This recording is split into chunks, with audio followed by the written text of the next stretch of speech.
Good morning students. आई hope आप सभी ने कल संडे को बहुत एंजॉय किया होगा। तो देखो बेटा, कल संडे एंजॉय होने के बाद आज हम लोग अपनी स्टडी के ऊपर दोबारा से काम करते हैं।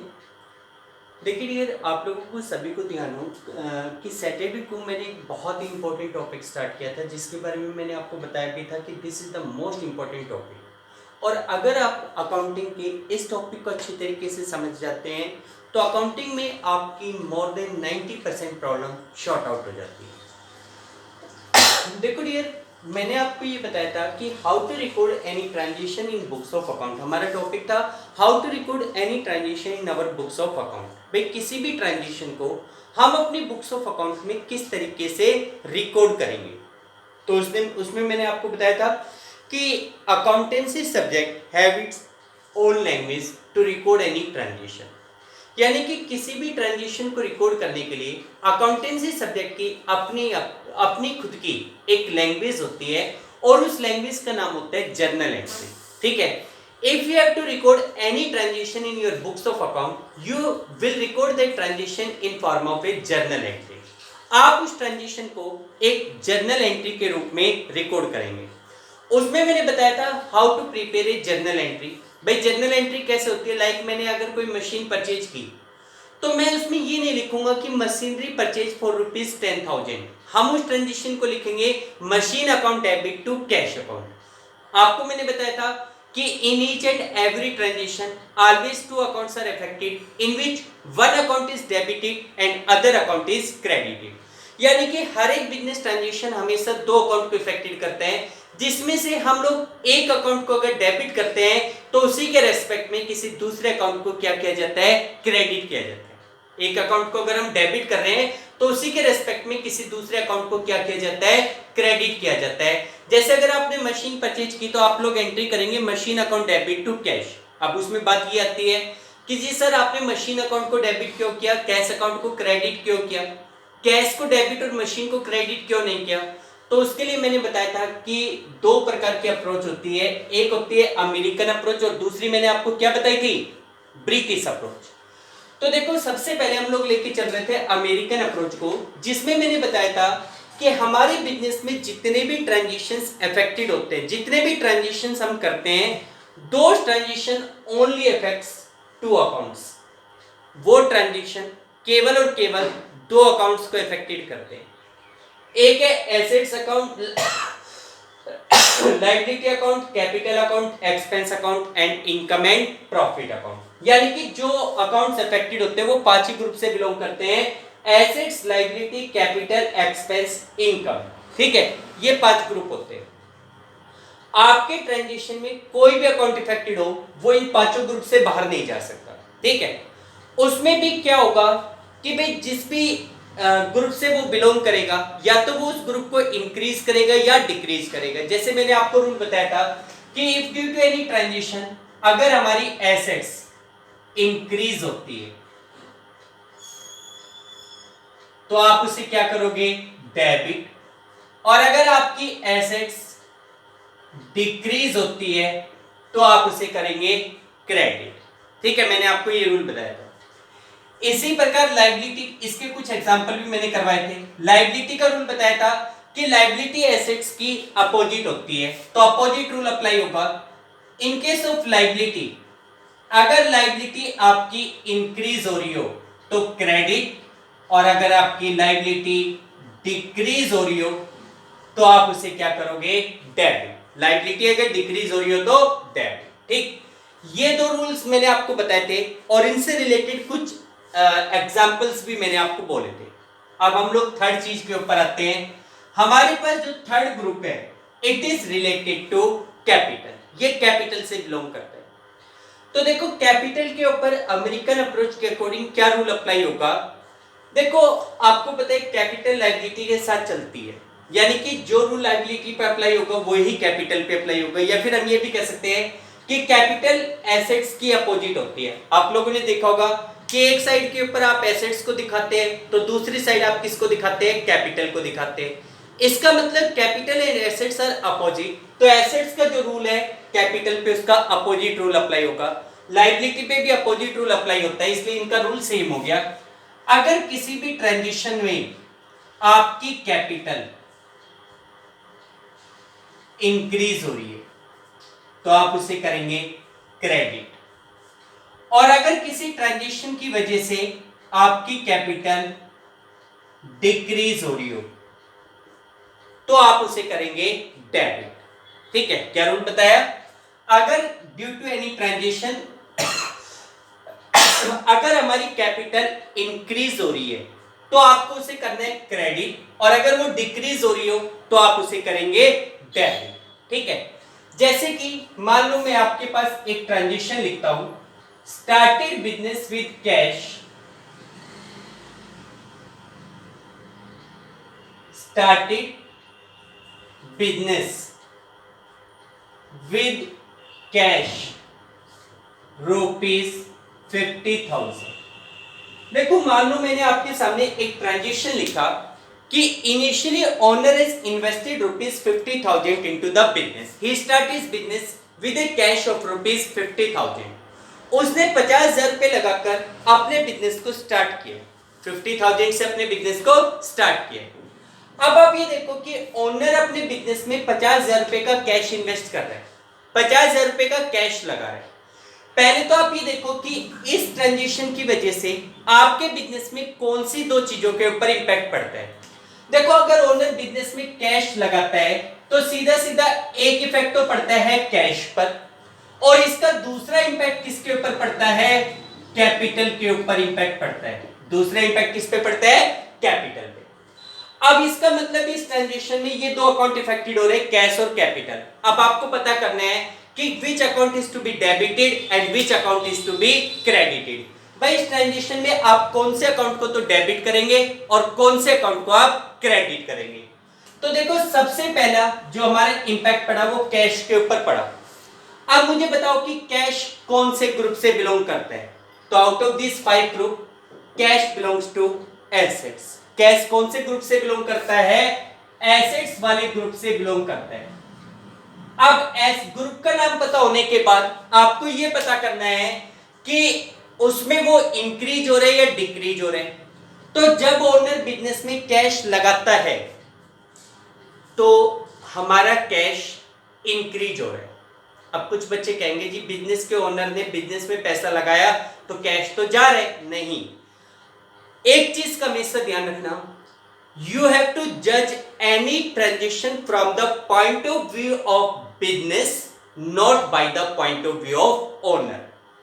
अगर ओनर बिजनेस में पैसा लगा रहे तो बिजनेस के पास तो पैसा आ रहा है। मैंने आपको एक चीज क्लियर की थी कि बिजनेसमैन यानी कि owner and business are two separate person. मैं आपको कई बार क्लियर कर चुका हूं। ठीक है, ओनर ने पैसा लगाया, बिजनेस के पास पैसा आया, तो बिजनेस में कैश क्या हो रहा है? इंक्रीज हो रहा है। और जैसा कि हमने पढ़ा कि एसेट्स के ऊपर क्या रूल अप्लाई होता है कि अगर एसेट्स इंक्रीज होती है तो हम उसको क्या करते हैं? डेबिट। उसको क्या करेंगे? डेबिट। सेकंड इंपैक्ट किस पे पड़ रहा है? कैपिटल। और इसका ग्रुप भी क्या है? कैपिटल ही है। इसका ग्रुप भी क्या है? कैपिटल। अब आप ये देखो कि कैपिटल इंक्रीज हो रही है, डिक्रीज हो रही है। ओनर बिजनेस में पैसा लगा रहे तो बिजनेस के पॉइंट ऑफ व्यू से बिजनेस की जो कैपिटल है वो इंक्रीज हो रही है। ओनर की कैपिटल हमारे बिजनेस में इंक्रीज हो रही है, और इंक्रीज को क्या करते हैं? क्रेडिट करते हैं। तो अगर हमें इस ट्रांजेक्शन को अपनी बुक्स ऑफ अकाउंट में रिकॉर्ड करना है, if this transaction is to be recorded in books of account, it will be recorded like this: cash account debit to capital account. हम इस ट्रांजेक्शन को कुछ इस तरीके से रिकॉर्ड करेंगे: cash account debit to capital account. Clear बेटा? ठीक है, तो ये हमारे पास कैपिटल से रिलेटेड रूल्स है। इसके बाद थर्ड रूल के ऊपर आते हैं, दैट इज फोर्थ पे, that is expense and losses का। देखो बेटा, अमेरिकन अप्रोच के अकॉर्डिंग किसी भी ट्रांजेक्शन में इफेक्टेड होने वाला जो फोर्थ ग्रुप है वो या तो कोई एक्सपेंस होगा या फिर उसकी वजह से लॉस होगा। ठीक है, अगर ट्रांजेक्शन की वजह से कोई एक्सपेंस है या कोई लॉस है तो उसका रूल क्या है अमेरिकन अप्रोच ये कहती है कि due to any transition expense increases, you should debit. अगर किसी भी ट्रांजिशन की वजह से आपका एक्सपेंस, आपका खर्चा या आपका लॉस इंक्रीज होता है तो आपको उसे क्या करना है, डेबिट करना है। और अगर आपका एक्सपेंस डिक्रीज होता है तो आप इसे क्रेडिट करेंगे। अगर ड्यू टू एनी ट्रांजिशन आपका एक्सपेंस इंक्रीज होता है तब तो आप उसे करेंगे डेबिट, और अगर आपका एक्सपेंस डिक्रीज होता है तो आप उसे करेंगे क्रेडिट। जैसे कि फॉर एग्जांपल, अगर एग्जांपल के तौर पे मैं आपको ये कहता हूं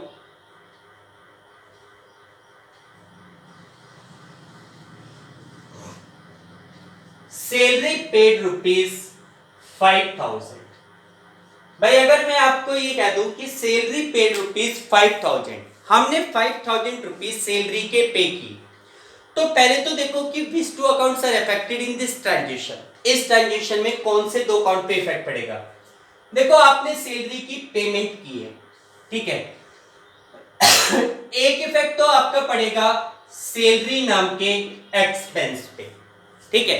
भाई आप अपने बिजनेस में जब कोई खर्चा करते हो तो आप उस खर्चे का भी रिकॉर्ड मेंटेन करके रखना चाहते हो। जैसे मान लो हम लोग एक बिजनेस कर रहे हैं तो we want to know that how much salary we have paid during the year, how much rent we have paid during the year, how much commission we have paid during the year, how much taxes we have paid during the year. यानी कि individual expense के बारे में भी आप knowledge चाहते हो। तो अगर आपने सैलरी की पेमेंट की है 5,000 की, तो एक इफेक्ट तो पड़ गया सैलरी नाम के एक्सपेंस के ऊपर, और दूसरा इंपैक्ट किसके ऊपर पड़ गया, कैश के ऊपर। एक इंपैक्ट आपका किसके ऊपर पड़ गया, सैलरी नाम के एक्सपेंस के ऊपर, और दूसरा इंपैक्ट किसके ऊपर पड़ गया, आपके कैश के ऊपर, ठीक है। अब आप ये देखो कि सैलरी कौन से ग्रुप से बिलोंग करता है। सैलरी का ग्रुप हो गया एक्सपेंस, क्योंकि आप पेमेंट कर रहे हो तो this is called a expense.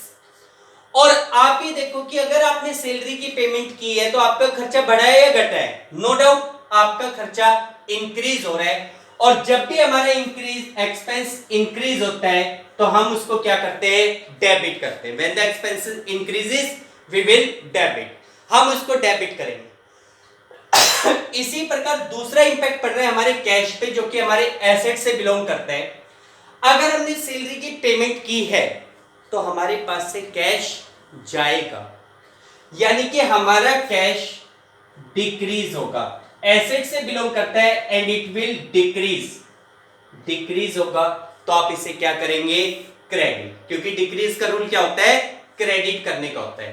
तो इसका मतलब आप कैश को क्या करेंगे, क्रेडिट करेंगे। तो आपकी जो एंट्री बनेगी वो एंट्री बनेगी salary account debit to cash account. If you paid salary in cash, आपकी एंट्री बन जाएगी salary account debit to cash account. और पॉइंट देख लो इसमें, मान लो मैं एक ट्रांजेक्शन और कहता हूं सैलरी आउटस्टैंडिंग,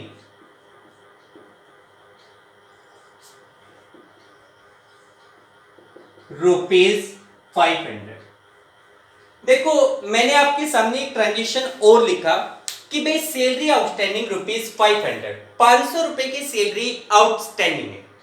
अब आप बताइए आउटस्टैंडिंग सैलरी का मतलब क्या है। मैंने आपको बताया था any expense which have been due but not paid, कोई भी ऐसा एक्सपेंस, कोई भी ऐसा खर्चा जो आपका ड्यू हो चुका लेकिन जिसकी अभी तक आपने पेमेंट नहीं की, वो आउटस्टैंडिंग एक्सपेंस कहलाता है।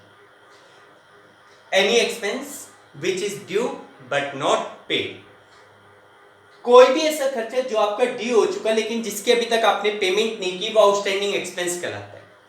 अब मान लो आपको कहा जाए कि योर सैलरी आउटस्टैंडिंग ₹500, भाई आपकी ₹500 की सैलरी आउटस्टैंडिंग है, यानी कि वर्कर आपके पास काम करके जा चुके, उनको सैलरी देनी है लेकिन अभी तक आपने उनकी सैलरी पे नहीं की। तो अब अगर आप देखो कि इस ट्रांजेक्शन की वजह से कौन सी दो चीजों पर इफेक्ट पड़ रहा है, तो इसकी वजह से एक इफेक्ट तो पड़ रहा है सैलरी पे, भाई सैलरी नाम का खर्चा है। अच्छा, अभी तक वो पैसा आउटस्टैंडिंग है, ड्यू है, इसका मतलब there is no impact on cash. Cash पे तो तब इम्पैक्ट पड़ेगा जब आपने उसकी पेमेंट कर दी, लेकिन फिलहाल तो आप पेमेंट कर नहीं रहे, तो इसका मतलब नो इम्पैक्ट ऑन कैश। इसका जो सेकेंड इम्पैक्ट पड़ेगा वो पड़ेगा आउटस्टैंडिंग सैलरी पर। इसका जो सेकेंड इम्पैक्ट पड़ेगा वो किस पे पड़ेगा? आउटस्टैंडिंग सैलरी पर इम्पैक्ट पड़ेगा। ठीक है। अब सीधी सी बात है, सैलरी तो आपके लिए एक्सपेंस है। सैलरी आपके लिए क्या है? एक्सपेंस है। भाई ठीक है, आपने वो खर्चा अभी पे नहीं किया, बाद में देना पड़ेगा, देना तो पड़ेगा ही। इसका मतलब एक्सपेंस तो आपका ड्यू हो चुका, तो एक्सपेंस ड्यू हो चुका, तो इसका मतलब ये हुआ कि ये खर्चा है और खर्चा इंक्रीज हो गया। ठीक है, आज नहीं दे रहे, कल परसों देना तो पड़ेगा, ड्यू हो चुका।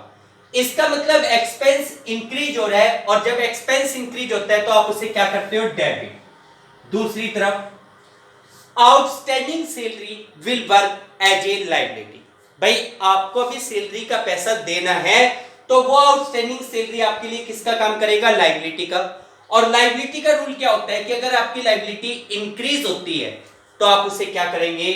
क्रेडिट करेंगे। भाई आपकी लायबिलिटी बढ़ गई ना, आपको पैसा देना है, तो आप उसे क्या करेंगे? क्रेडिट। तो आप इस एंट्री को कुछ इस तरीके से लिखेंगे, salary account debit to outstanding salary account. अगर आपकी सैलरी ड्यू हो गई, आपने दी नहीं है, तो आप उस एंट्री को कुछ इस तरीके से लिखेंगे, salary account debit to outstanding salary account. ठीक है भाई, सैलरी खर्चा है, डेबिट, आउटस्टैंडिंग सैलरी क्रिएट हो गई, ये लायबिलिटी बढ़ गई, आप उसे क्या करेंगे? क्रेडिट। तो this is the rule related to expense and losses. ठीक, इसके बाद जो हमारा फिफ्थ ग्रुप बिलोंग करता है, जो फिफ्थ ग्रुप है अमेरिकन अप्रोच के according, it belongs to income and profit या गेन। इनकम एंड गेन भी कह देते हैं, इनकम एंड प्रॉफिट भी कहते हैं। देखो, इनकम एक्सपेंस के अपोजिट होती है। भाई या तो एक्सपेंस है या इनकम है, तो अपोजिट हो गया। तो इसमें अपोजिट रूल अप्लाई हो जाएगा। अगर किसी भी ट्रांजेक्शन की वजह से आपकी इनकम इंक्रीज हो रही हो, तो आप उसे क्या करेंगे? क्रेडिट करेंगे। If due to any transaction your income is increasing, you will credit it. और अगर आपकी इनकम डिक्रीज हो रही हो, तो आप उसे क्या करेंगे? डेबिट करेंगे। आप उसे क्या करेंगे? डेबिट। जैसे कि फॉर एग्जांपल, भाई मान लो एग्जांपल के रूप में मैं आपको कहूं कमीशन रिसीव,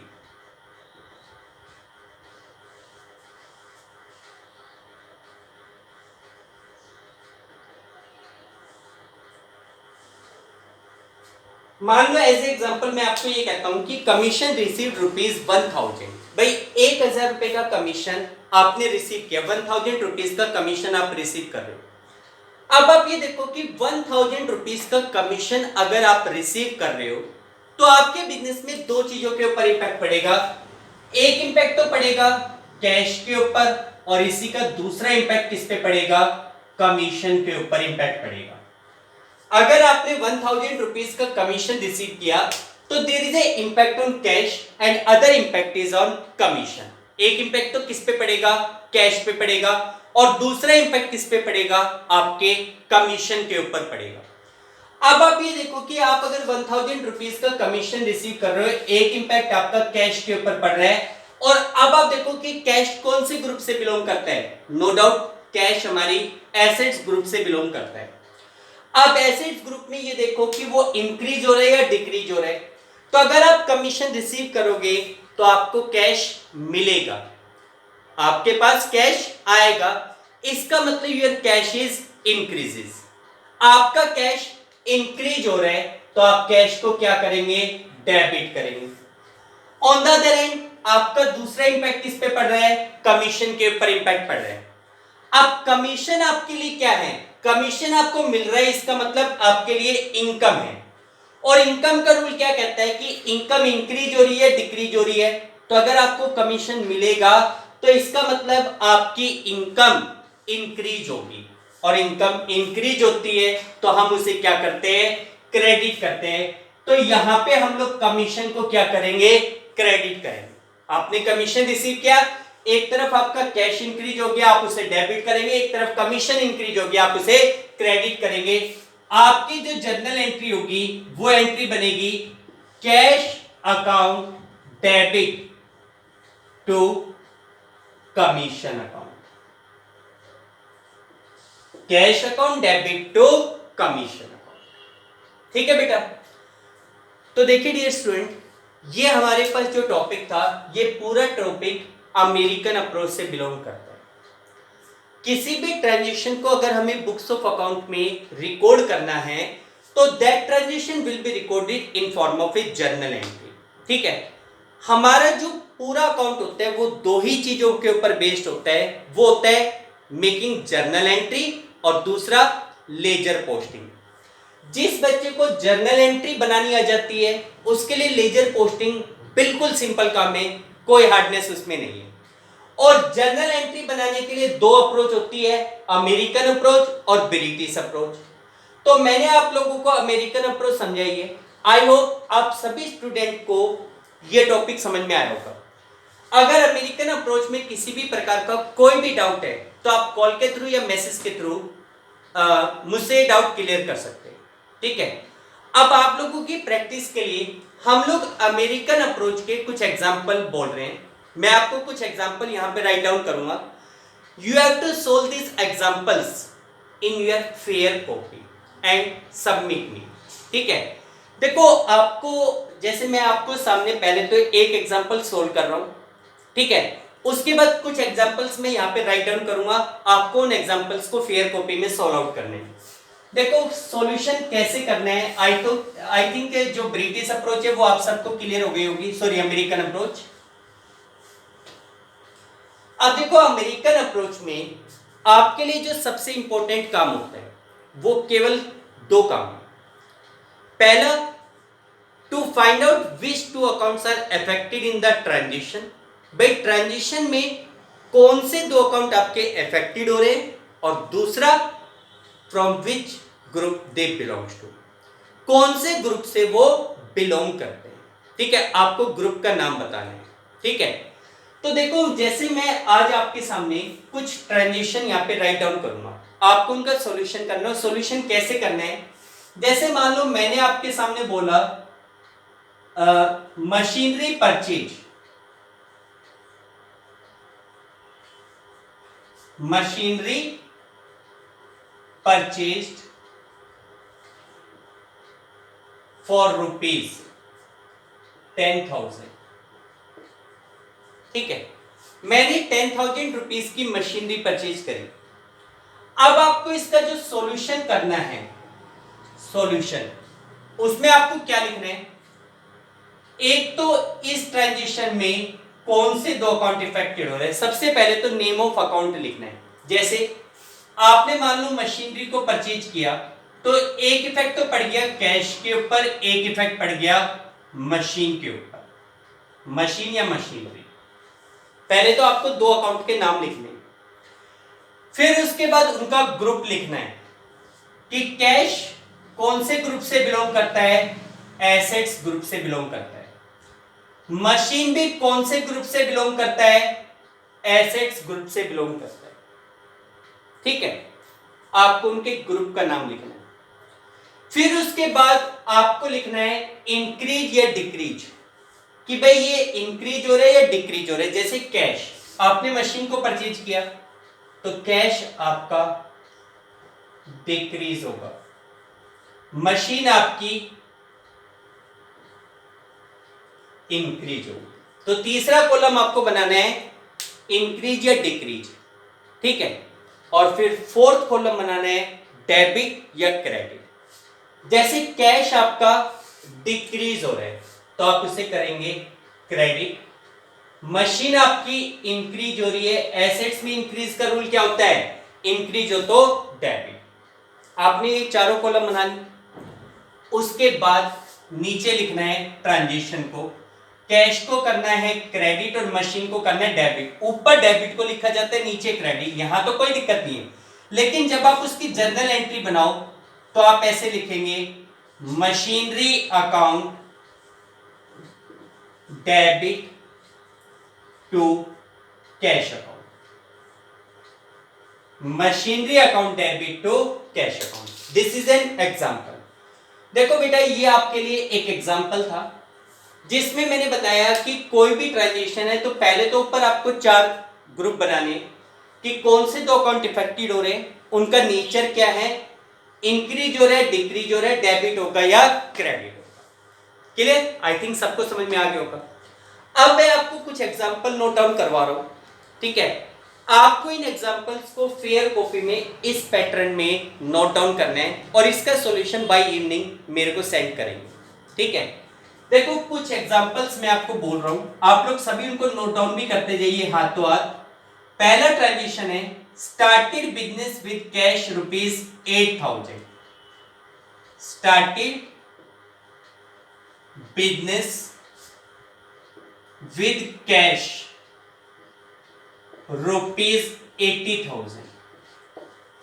80,000 से बिजनेस को स्टार्ट किया गया। This is our first transaction. Second transaction is rent outstanding, rent outstanding ₹5,000। 5,000 rupees का रेंट आउटस्टैंडिंग है, यानी कि 5,000 रुपए का रेंट ड्यू हो गया, but it was not paid, लेकिन अभी तक हमने उसकी पेमेंट नहीं की है। इसके बाद थर्ड ट्रांजेक्शन है कमीशन। कमीशन को छोड़िए, यहां पे लिखेंगे discount received,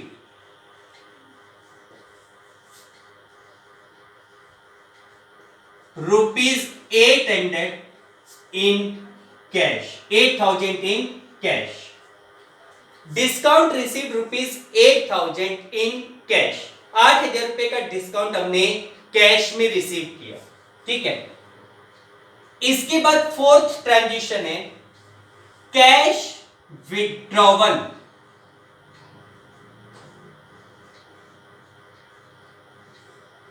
bye honour ₹10,000 for personal use. Cash withdrawn bye owner ₹10,000 for personal use.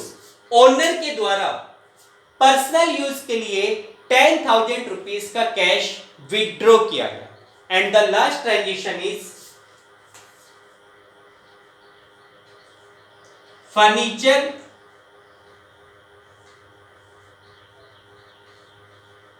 purchased for ₹6,000 in credit from Mohan। Furniture purchase for ₹6,000 in credit from Mohan. Mohan नाम के बंदे से 6,000 रुपीज का फर्नीचर आपने क्रेडिट, इट मींस उधार में purchase किया। Furniture purchase for ₹6,000 from Mohan in credit. Clear बेटा? तो देखिए डियर, मैंने आपको ये 5 ट्रांजेक्शंस बोले हैं। You have to solve this transaction in this way and I hope आप सभी स्टूडेंट बाय इवनिंग इन 5 एग्जांपल्स को सोल्व करके उसकी पिक मेरे पास भेज देंगे, ठीक है बेटा? आज के लिए मैं चाहता हूं आप सभी स्टूडेंट इन टॉपिक को बहुत अच्छी तरीके से रिवाइज करें, ठीक है, इनका सॉल्यूशन करें, ठीक है। उसके बाद जो नेक्स्ट टॉपिक है ब्रिटिश अप्रोच का, वो हम लोग कल कंटिन्यू करें, ठीक है बेटा? Okay, thank you, have a nice day.